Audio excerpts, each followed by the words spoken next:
Welcome to another empowering episode of the Way Up podcast with your host, Geoff Knoll. In today's episode, we have a privilege of sitting down with Drill Sergeant Shemaiah Hazel, a sapper and chemical engineer in the U.S. Army, currently stationed at Fort Leonard Wood, Missouri. Join us as we delve into the insights of building an unbeatable mindset, the importance of burying the pride of failed attempts, and the relentless pursuit of one's dreams. Drill Sergeant Hazel shares his experiences and wisdom, drawing from the discipline and determination instilled in him through his military journey. This conversation goes beyond the barracks, touching on the universal principles that can transform any aspect of life. From overcoming obstacles to embracing the process of growth, our guest provides invaluable lessons for anyone striving for personal and professional success. But that's not all. Tune in as we explore the topic of helping our children step out of their comfort zones, equipping them to conquer fear at an early age. Drill Sergeant Shemaiah Hazel offers practical insights into fostering resilience and a resilient mindset in the next generation. Get ready for an episode packed with motivation, resilience, and actionable advice that will inspire you to climb higher on your own journey. This is the Way Up podcast, where we learn, grow, and ascend together. The Way Up podcast is proudly brought to you by my real estate team, the Noble Team eXp Realty. We're redefining industry standards in the markets we operate. Distinguishing ourselves from the crowd, we leverage our uniqueness to gain a strategic edge, all while elevating not only ourselves, but also those in our world, including our competitors. Join us on this journey of innovation and excellence. Your time and investment will undoubtedly be well placed. Hang with us till the end. I know you won't be disappointed. I'm really excited to be here with my friend Shemaiah Hazel. How are you doing, man? Doing great, dude. Awesome. I appreciate you coming on the show. I know you because we worked together. We did a real estate transaction together, but I watch the things that you post with your son, who is 3 or 4. How old is he's 4 now. 4 years old. And you encourage him to do things that are scary and hard. And I can see the excitement on his face when he does it. And he's gotten through that. So I think parenting is my biggest responsibility in life. And I think a lot of people don't take that as seriously as they should. But I get excited when I see people that do. You are helping your son grow and develop into, he's going to be an incredible man one day. I mean, that's what we're doing. We're preparing them for the future to be human beings, functioning, successful human beings. So I want to hear more of your story. I know you're in the Army. I know you have a twin brother that's also in the Army. So I want to hear what makes you. Just kind of give me some backstory on where you grew up, who you are. Well, like you said before, my name is Shemaiah Hazel. I'm a Staff Sgt in the United States Army. And we met because I was trying to buy a house in Missouri. And he helped me buy a house, a great house. And I'm a drill sergeant over here. So yeah, I guess it all starts when you're younger. Yeah. My dad was born in the Virgin Islands. My mom was born in Dominica, not Dominican Republic, but like the Dominican island. Oh, okay. My dad always had that little island vibe to him. He's always quiet, super calm. So that's kind of where I get my calm, quiet demeanor from, was from my dad, which is always cool because, having control over your emotions is probably the greatest form of discipline that you could have as a person. Absolutely. Because no one can really take control of you. You're in control of the situation. With that being said, I've had plenty of great mentors growing up. I did ROTC in high school. Where'd you go to high school? Ellison High School, Killeen, Texas. Killeen, Texas. So you grew up in Killeen? Yep. Born in the Virgin Islands, moved to Killeen, and went to school over there. Nice. Awesome. Yep. Had a mentor. His name was Dalton Bro. He was one of the teachers in the ROTC program. And he would bring me over all the time because of my work ethic. He'd bring me over. I'd paint his fence. Start off with painting his fence. Then I'd manage his yard and help him cut down trees, dig holes so he could do yard projects and yard work. That made me take pride in the work that I do and how I did it. Never want to slack off when they're doing something because someone's going to appreciate it. Yeah. And ultimately what I enjoy doing is helping other people. So that kind of open up my eyes to the world of possibilities that's out there. That's the beginning Yeah. before I joined the army and before I found my passion and everything like that. Do you love being in the army? You know, that is a double head sword right there. I feel like it's a real crapshoot because Hmm. I talk to a lot of people that are like, man, I can't wait to get out. And then when the reenlistment opportunity comes back up, I see a lot of them that were saying they're going to get out. Like, you know what? I'm this much closer to 20 years. I can do this. I can do this. And you get to see all kinds of really cool things. You do. Get to travel. You talked a little about your brother is a twin. Yes. Is he same cool, calm, collected demeanor as well? He is cool, calm, and collective. Probably more cool and calm than me. Yeah. Yeah, he doesn't really talk much unless you like really know him. Where's he at? He's stationed in El Paso, Texas right now. Nice. And you guys joined at the same time? He joined a few months prior to me. So he was Nice. like a little bit up there. Nice. What is one of the ways that you define success? I think one of the ways you define success is, do you feel accomplished in the tasks and activities that you're doing? Because if you don't, then you might want to find a way to feel accomplished. Do you feel passion in the things that you're doing? Because if you don't, then you probably won't feel successful. So that's what I would say define success. Find something that you really care about. And if it's working out for you, then in your state of mind, then you're successful. You're Yeah, successful. Yeah. for sure. What is something that you can identify that's positioned you to be successful in your life? And it can be more than one thing. It can be a number of things. I know you talked about your mentor, but what are some things, habits, routines, anything that you do that has given you a competitive edge in scaling in your career or even in family, parenting, marriage, all of those things? So for parenting, you always want your kids to be a better version of you. Just because, good example, I can't swim. Just because I can't swim doesn't mean I shouldn't grant stage opportunity to learn how to swim, because you always want them to be better. And a quote that I live by is, I like to say that I made it up. I didn't really hear it anywhere else, is living a life by fear is no way to live a life. Yeah. And then I was watching a video with Will Smith and he went skydiving and he said on the opposite side of fear is fulfillment and joy. So, you never know what's on the opposite side of that wall. A few of the determining factors, like what determines my drive, is having something to fight for. My brother, he's in the army. He's infantryman. I'm a combat engineer. And so we kind of work together hand in hand, just as the two MOSs. So in my mind, I'm always like, if anything was to go down, I want to be there to protect him. I want to be there with him when, everything's going on. And I have a brother that's in the Air Force. And, he's super motivational, always giving everything that he's got. And I want to be there for him. I just want to be there for the people that are there for me, my friends and my family. Did your dad have a military background? No, he doesn't. And you and two of your siblings, do you have more siblings than that? I have a few more siblings, yes. How many are there? There's my twin brother. There's my older brother named Lorenzo. I have an elder sister. I have an older sister, and I have a younger sister, and another younger brother. So yeah, I got a You're pretty one big of family. 7. Pretty big family. Wow. That's awesome. Mm-hmm. Are you the only 3 that have gone military service? Blood wise, my twin brother. Unblood wise, which is my brother in the Air Force. Got you. I also had another brother in the Marine Corps, but they say friends are your chosen family.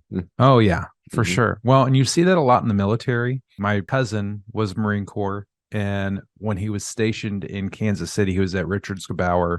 So he asked if I wanted to be his roommate. We rented a place together, and I got to see firsthand how close military people get because you're all away from your families. You're traveling.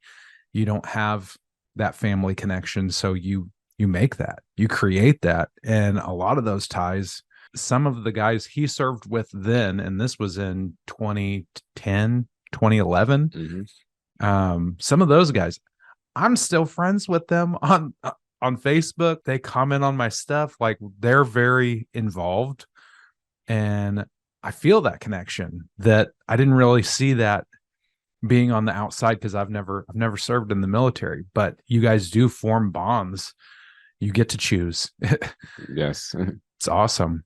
It's very different outside looking in versus, being on the inside, because a lot of people don't understand what it takes to do what we have to do, or the bonds that you create and then the bonds you have to sever because you have to go somewhere, or, just through activities. Well, and you don't even have any choice over the matter. You sign up and blind faith that everything's going to be okay. But even the sacrifices that your families make of your kids, they didn't sign up for this. Yeah. They didn't sign up for dad to get shipped over to Kuwait or Korea or wherever they're going, and they're without their family member, and that was nothing that they ever even chose. So the sacrifice is something that is so great for families. You all have my complete respect. I love working in this market just because I get to work with military, active duty and retired all the time. It gives me joy that I get an opportunity to repay, give back some of that gratitude. I want to know a story, an instance, if you can think back to something, and it can be military, it can be before, of some adversity in your life, an obstacle that really challenged you and made you feel like throwing in the towel. And I don't know, maybe you've never wanted to give up on it, but surely there's been some times that you're like, you know what? Screw this. I did not sign up for this. I don't want to keep going. Have you come across that? I'm very mentally tough. So for a situation for that to happen, it had to be either something I didn't want to do, like really, really did not want to do because of X, Y, and Z, or, well, there is no really or. That's probably the only reason why. Yeah. I could name one situation, for instance, that held me back for a super long time. And I was stationed at Fort Campbell, Kentucky. And, as a combat engineer, it's our job to go to Sapper school. So to be in a squad leader position, you have to be Sapper qualified. Very tough school. Some people say it's on par with Ranger school. Some people say it's harder than Ranger school. Some people say it's not harder than Ranger school. But, to each their own. I'm not here to say which one's which. But I went to Sapper school and I failed. And that failure hit me like a rock. And it stopped me dead in my tracks, mentally and physically, and towards progression. Because of that, I was really scared to go back again in order to achieve those things. Because when you go to school like that, when you're like the most physically fit in your company, the most like squared away in your company, and you fail at school like that, then everyone just kind of looks at you like, dude, what happened? It takes its toll. And it took its toll for many years before, until I decided to go back again, and then finally accomplish that task and overcome that goal. And once I did so, my whole mentality changed. Don't let failure stop you from progressing.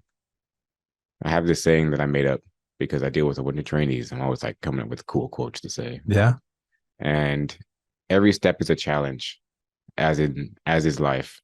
All you have to do is walk. Because just like life, you're going to come into a whole bunch of challenges, come into all these walls that's going to pop up and slow you down. But all you got to do is keep walking. Walk over the wall, jump over the wall, keep going. One foot in front of the other, keep moving forward. Would you say that you gained value from that failure? Yes. I know that it hurt you. It made you feel like it sucks whenever you lose. You don't finish. You don't get to have that prize at the end. It's only an L if you don't go back. It's only a failure if you don't go back. And I went back and I was successful. So how long ago was the failure? It was back in 2017. 2017. And when did you go back? I went back the summer of this year. So I went back in June. Did you do the Sapper games at whenever they did that? The best Sapper competition? I didn't do the best Sapper competition. I participated in helping lead the best Sapper competition. So I helped with the obstacles and that was awesome. I went out and watched that. That was so cool. Oh yeah. I'm so glad that they opened that up to the public and they did it off post because that was super cool. It's very motivating. Yeah, I Because can they go through imagine. some rigorous days and hours. Oh yeah. No, by the time we saw them, I think they'd already been up for several hours, like over 24. I'm thinking. I don't know the exact More process, probably. but that's insane. I feel like a lot of the setbacks that I've had, and I've had plenty myself, but looking back over my life, I can say I'm incredibly grateful for the failures and the things that seemed so disappointing at the time, because I realized that I'm capable of doing them. You know, it's one thing to get knocked flat on your back, but to be able to see that there's a way up, you can get beyond that, you can get through that, and you are capable of accomplishing. You're capable of accomplishing. You just figured out a way that didn't work, and that's okay. That's part of life experience. I when you were talking about that, I was thinking about David Goggins. Have you followed any of his Oh, I see a lot of his videos, books or videos or podcasts? So he talks about he went through um, Navy SEALs course. He went through that 3 times and failed 2 of them, and just kept going back. Like that's his strength. He's so mentally strong. He'll keep going back until he breaks, and he broke over and over again. But just having the unbeatable mindset that I'm not done until I'm done. It's mind over matter. It is mind over matter. You are capable of doing anything, and that's mind blowing. It's mind blowing. I know you're super physically fit. You work out probably 32 hours a day, if I guessed. But and I know I work out as well, not as much, but Well, you started your fitness journey a while ago. I started my fitness done journey great. and I lost a bunch of weight. I lost 98 pounds was my total. That is impressive. I'm at 212, so I'm at like 88 pounds at the moment. But you know, I have a little window, 10-pound window that I fluctuate, but them cheat days. It's the cheat days. I feel like if I eat anything out of line, I gain 10 pounds. And then I feel guilty about it. But you know, it's for my life, I don't have to be a bodybuilder. I don't have to look like The Rock. I feel great. I love that I have energy that I didn't have before. And I love that you have confidence when you look good too. That helps. Feel good, look good. Yeah, you feel good, you look good. It helps.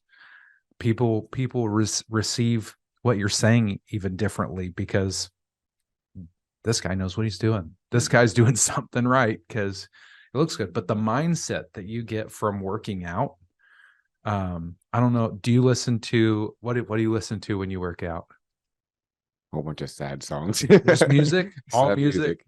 Really? It's either I go in there with some like, super emotional music, or I go in there like with nothing at all. And I'm just in my head pumping it out. Does that motivate you? Yeah. Really? Because I don't want to say no one's going to be in your corner, but ultimately you have yourself, right? Yeah. So if you can't mentally get yourself to, push yourself to do better, then kind of hopeless. Yeah. Can't always depend on someone else. Right. Oh, that's awesome. I like hearing different things that different people do that works for them.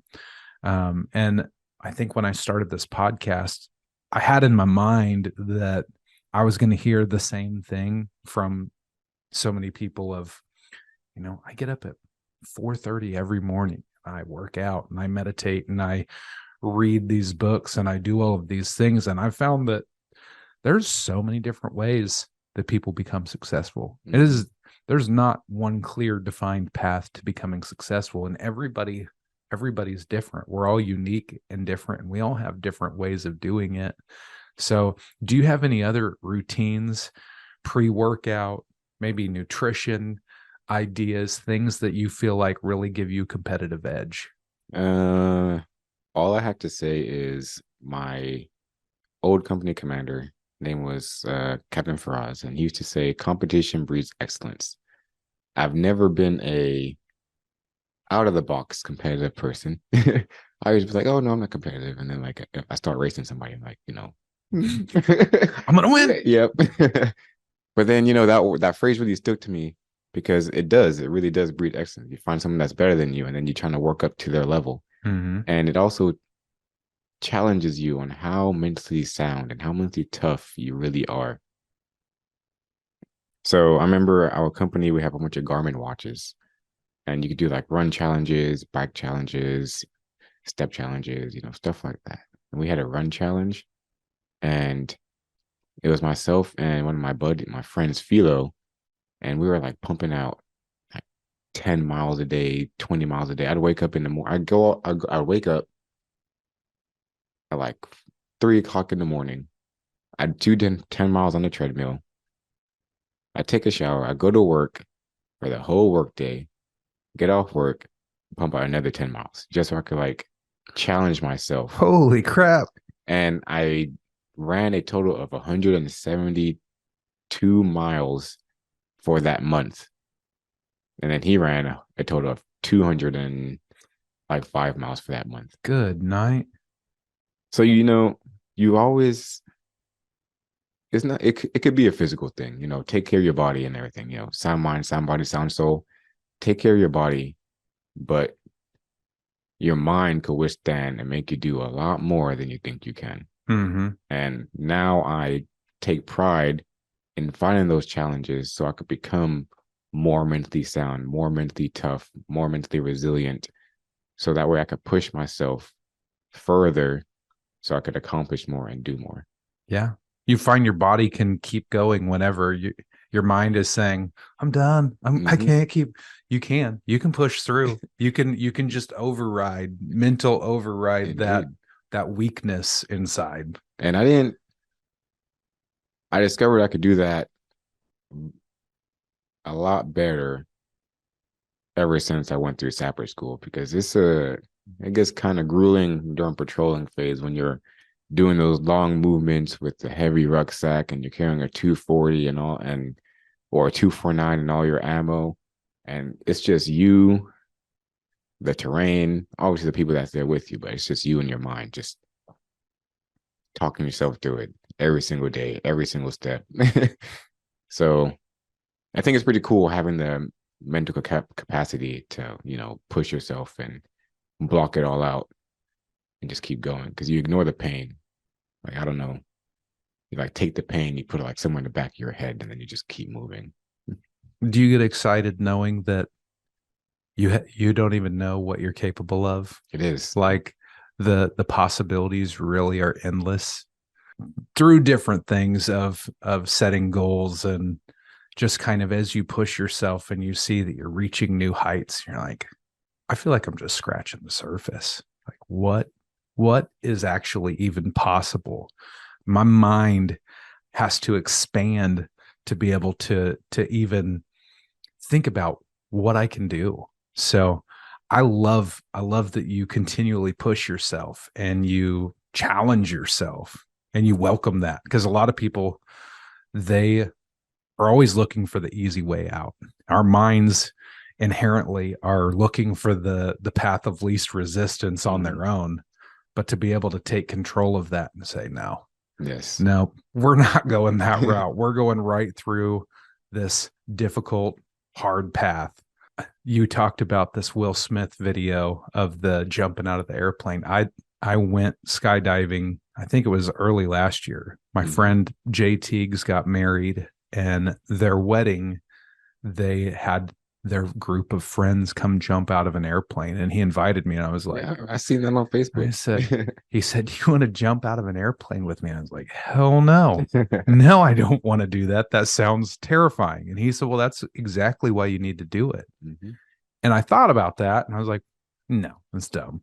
Like, that was my answer. No thanks. I'll go and be on the ground and cheer for you, and I'll be at your wedding if you want me to go. That's cool. But I have no desire to jump out of a perfectly good airplane. Well, I got home and I was thinking about that. I'm like, you know what? If I let fear keep me from doing this, we looked into the statistics. There's actually a very small amount of people that get hurt or die jumping out of airplanes. Low percentage, more chance of dying driving there than jumping out of the plane. And I was like, what am I letting fear keep me from doing? Like, what am I missing out on because of the fear? And I watched that video. My wife and son were very against it. Whenever I told them to ride together, she's like, "You're going to quit hanging out with that guy. He's bringing up crazy ideas." And I'm like, but really, what am I missing out on? What if it's awesome? Yeah. What if doing that allows me to get through other things that scare me and know that I'm probably building it up to be something that it's not. Yeah. Why are you holding yourself back? Right. And I've used that experience in life. I jumped, and it's not like I thought it was the most exhilarating thing. I'm glad that I did it. Mm-hmm. It's not on my bucket list, and it really never was, but I did it. And whenever I landed, couldn't believe how softly I landed on the ground. It was pretty crazy, but I had it built in my mind that it was going to go differently than that. Mm-hmm. And it was going to be really scary. And I think about all of the different conversations. You have a confrontation with a family member or a friend, something that you imagine is not going to go the way that you think it will. You know, you think somebody's going to blow up on you because you said something that offended them. And not to say that never happens, but most of the time when you have something in your mind, this is going to go really south. Most of the time you have the conversation, and because you've had time to prepare for it, you can address it in a way that is not so confrontational. You can say, hey, you know, I would just want to clear the air, but I've got to get this off my chest. We got to address this. I can't let it go. You're in a drill sergeant. You've got to confront people all the time. But most of the time, people don't blow up the way that you think that they will. Mm-hmm. You know, that conversation doesn't go so bad. It's not the end of the world. And knowing that I'm creating this monster of an idea of this worst case scenario always, and it's not that bad. Just get out and try something. Yeah, do it. If you don't do it, you never know how it will actually turn out. And you may miss out on something incredible because you were just letting fear dictate how you live your life. Exactly. It stops a lot of people from doing what they want to do in life because they're scared. Well, there's a lot of unknowns out there, but you just got to go out there and find it, find the answer. Everybody dies, but few people ever live. They let fear dictate their future. So getting out of that and just being able to take a stance and say, I'm just going to do it anyways. And if I fail, I fail. Mm-hmm. If it goes bad, what's the end of the world? I know I've had failed marriage, and there was a lot of times that I would just bite my lip and not say anything. Something would bother me, and I would, I didn't want the fight. I didn't want I wanted to avoid that confrontation. Sometimes avoiding it is the worst thing that you could do. It does. It makes it worse because you're bottling all of this stuff up, and it builds and it builds and it builds. And had you just addressed the problem whenever it came up, you may have been able to resolve it. Maybe not. Not everything is that easy, but if you don't communicate, it's your fault. It's your fault. Mm-hmm. You've got to say something if it's not going right. You have to speak on the hard subjects. Have to speak on it. Took me a while to learn that. Oh, it took me a long time to learn that. And I still I will feel it in my gut. I'll feel sick to my stomach of, man, I really don't want to have this conversation. Sometimes it'll be with clients, have to give them bad news. And I'm like, man, I hate to do that. But I look at there's surgeons that have to come out and tell family members that their family member died on an operating table. And then I'm like, okay, we're talking about a little bit of money or somebody's life. I can do this. I can do this. I can give you. And I'm not doing my job properly if I am not clear and transparent and tell you what's happening the way that it is, because that's my job. I have to do that. In my marriage, we have, I think communication, if you can master communication, you will master life, like everything. I value family very, very high. My wife and my son. So we'll have a disagreement about something, and I'll feel that hesitation. And as soon as I'm getting to the point where when I identify that I'm feeling that hesitation, I'm like, okay, now's the time we got to talk about it. We got to talk about it. And I will think through, how can I do this and come across as we're on the same team? Yeah, it should be you versus the problem, not you versus them. Yeah. And I think a lot of people, you get defensive about something. Somebody says something and you get defensive. Once you get defensive, you're putting a wall between you and the other person, when we're trying to work on having a good marriage. How can we do that if I'm putting a barrier between us? I want to be able to communicate and say, okay, I see this is bothering you. It hurt my feelings maybe a little bit, but that's maybe because I was a little sensitive to your feedback, and that's my fault. So I apologize, but what can we do to fix this so you don't feel that way? I always like to take the time and choose my words like very carefully before I just go in there face front and just start. And that's smart. Yeah. And that's smart. A lot of people, they get heated and they start saying things that can't say that they don't mean it, but if they would have taken the time to think it through, they wouldn't have come across as aggressively and hurtful. Because I think most of the arguments that people get into, I think, you never know, some people are just hateful, I guess, but most of them, they're not trying to make it a huge thing. They're just speaking out of anger versus thinking it through and saying it. If people would be more thoughtful about what they're saying, they could avoid a lot of issues. Moment sometimes, heat of the moment. Yeah. And I mean, I've been guilty of it at times too. So, I mean, life is a journey. We learn, and hopefully we try to do better, not make the same mistakes over and over and over again. Something I tell my son, I'm like, man, we've had this same conversation like 1,000 times. I don't want to keep having the same conversation. It's not because I want to be mean and dictate your life. I just want to help you. And I know that you'll be a lot happier if you'll go about it this other way. And I'm saying this because I've experienced doing it wrong, and I know what that feels like. And I don't want that for you. I want better for you. Exactly. So just finding a way to communicate that, that resonates with your kid, because everybody learns differently too, or your spouse. Everybody learns different. I think that helps when it comes to raising a kid, going through your own challenges and experiences. And then you take that and you mold them to be better than that and be able to overcome those things, which I feel plays a large part a large factor when you're being a father to your son or to your daughter, whichever one that you have. You just want them to be able to go through life and not be held back by their own mentality. Have the mindset that I could achieve anything. I could make it through anything, as long as I'm willing to put my best foot forward and not hold myself back because of X, Y, and Z. Yeah, absolutely. Well, I want to get a final thought from you.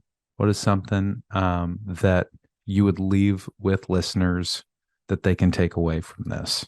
Worrying about a situation before it actually happens, it's like worrying twice. So don't waste your time worrying about, what if this happens? Or what if that happens? Go over there, do it, and then you adapt to the situation as it happens. So, just gotta be resilient. Be flexible. Roll Be with multiple. the punches. Exactly.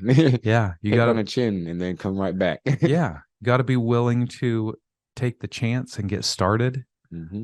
and not let the fear of what could be. That's not a thing. It's not a thing until it happens.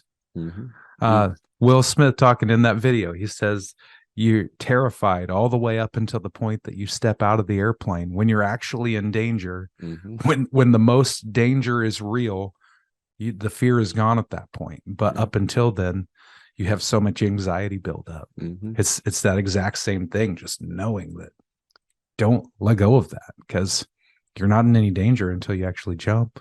I told my trainees once, even if you can't do it now, you keep doing it because you're doing it for your future self. Because some point in time in the future, you're going to look back on it and be like, I really struggled with this. And now I'm here doing it. I'm here teaching it to someone else. I'm here, doing better than I was back then because I kept the mentality. I continued to challenge myself so that way I wouldn't be in the same position as I was in the past. So do it for your future self if you won't do it for yourself now. Believe in the you that believes in yourself, even when you don't believe right now. Believe in the self that believes in you. I love that you're in the position you're in. You are building people up. I can tell you're passionate about what you do just in the fact that you want to pass wisdom to your students that are running through just like a teacher. You're giving them wisdom, giving them motivation.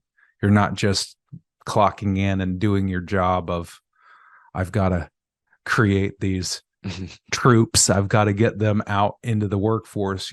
You actually care how they're developing and how they're growing. And I love that you are in that position. Yeah, no matter how hard it takes, you always got that drive, like they're about to go out here and they're the next generation that we're going to depend on.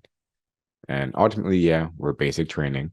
So we teach them the basics, but it's still your responsibility to get them in that mentality, to get that spark, feed the fire. So that way they have fire and the flame and the spark and the passion to leave here and to do great. And I always tell them, like, don't let one person or don't let the situation like diminish your spark. All right.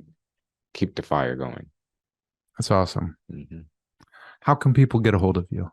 Do you email, Instagram, social media? Yeah, I have a Facebook named Shemaiah Hazel on there. I got an Instagram, the Hazel of Hazelnut. I just be posting. And then, yeah. And I also have a TikTok, but that's like my car page TikTok, car enthusiast over here a little bit. Yeah. Yeah. Hey, that's cool. People connect with that. Mm-hmm. It's awesome. I like when people just lean into their interests, their hobbies, what they like to do. But okay, well, I will drop in the description. I will drop those links to your Instagram and your Facebook. I'll drop the TikTok in there too for the car enthusiast. But I appreciate you coming on and sharing your story with us and sharing some motivation with us today, man. I really appreciate you. Want me again? Just hit me up. You got my number. Absolutely. And so what's ahead for you? What's next in your journey? I'm actually leaving here soon. I report to my next duty station March 10th. I'm going up to New Jersey. And I'm gonna train National Guard reserve units before they deploy already. So are you going to be still drill sergeant? Nope. I had at the end of January. This is my last cycle. So in what capacity are you training? So it's almost like ROTC, NTC. You have like units that go down and they do training. So from what I've heard, it's going to be similar to that. Okay. So. Okay. Cool. Awesome. Well, thanks for coming on, man. I appreciate it. And I look forward to keeping in touch. Yes, sir. All right.